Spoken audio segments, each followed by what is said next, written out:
How's it going, ladies and gentlemen? This is the Madridiistas perspective, bringing to you the Club World Cup group draw is complete. Now, alright, we're just going to focus on a little bit of Real Madrid and see how the group is before we get on to the rest of the tables. So, and Real Madrid, obviously first in the table. Then we have Al Halil, and then we have the Pacachucha, which I'm sorry for the pronunciation, but you can see it on the screen. And we have Salzburg, which is a kind thing from FIFA to do. We could have gotten Dortmund. We do not want to get Dortmund. Yes, we beat them in the last year's Champions League final. Yes, we beat them this year in the Champions League 5-2. But we managed to avoid some big teams who are already in the top 8 or already beaten us.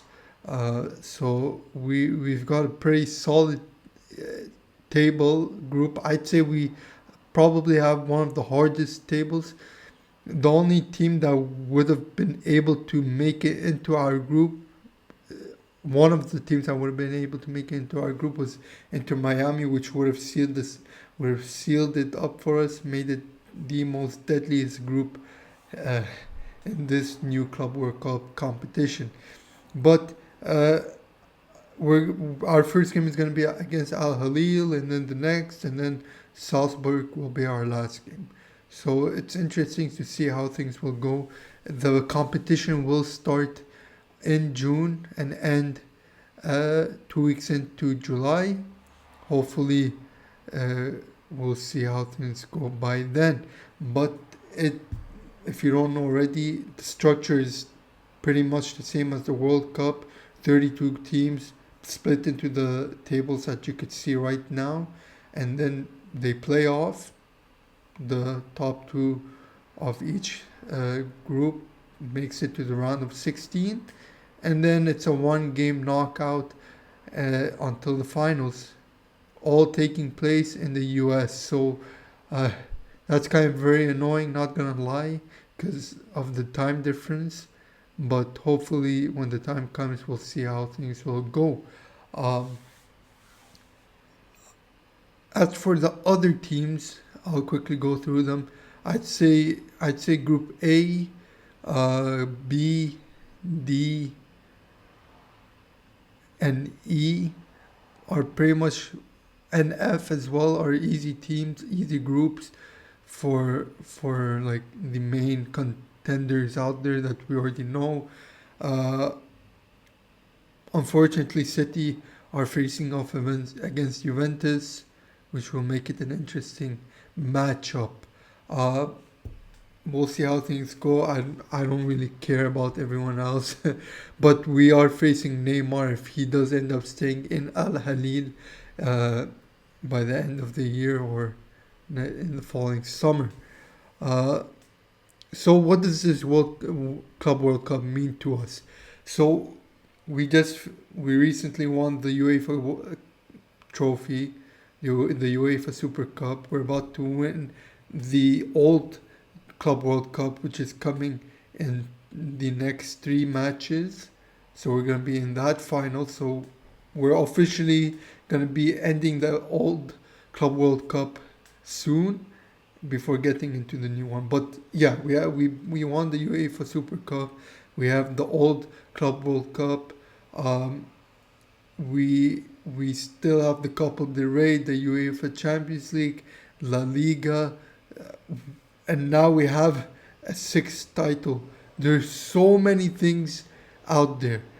It's incredible how FIFA is not realizing how that's affecting the fatigueness, how that's increasing the injury crisis amongst many teams worldwide.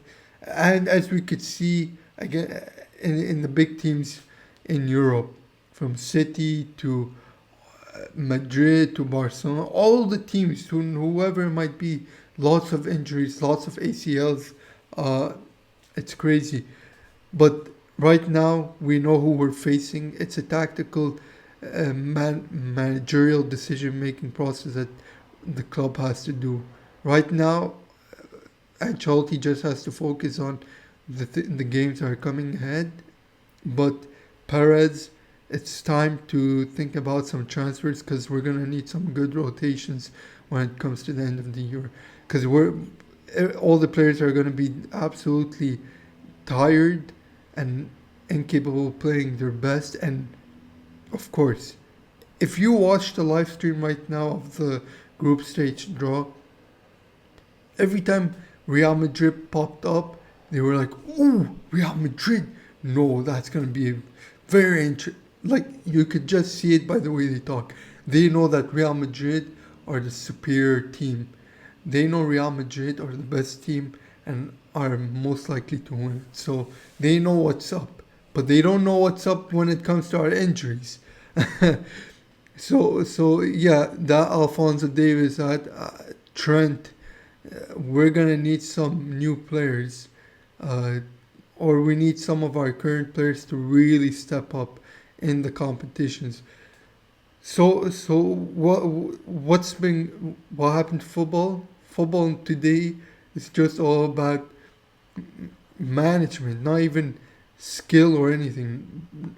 Obviously, skills there. I'm not saying it's not there, but there's a whole lot more management now than ever before because of all the rotations that are needed. How, when it comes to the Copa del Rey, hopefully Ancelotti has to play all his youngsters, all the people, bring up some people from the academy, those who never really play in the first 11. Uh, we it's gonna be a very tight year. Obviously, this competition only comes every 4 years, but unfortunately, it had to come. The first year had to be this year, 2025, in the summer in June. So yeah, it'll be crazy, but uh, we're gonna have to see how things go. All right, ladies and gents. Before I end up this quick update, just a notice: we are playing our game in hand against Valencia on January 2nd. So we will hopefully be caught up on our games in La Liga by January the 2nd, and hopefully we'll see what happens next. And stay tuned for Saturday's game against Girona in La Liga. It's it's the Madridiistas perspective. I'll see you guys all on the next one. Have a nice discussion down below in the comments. I'm listening to you guys. Just all right. Goodbye, guys.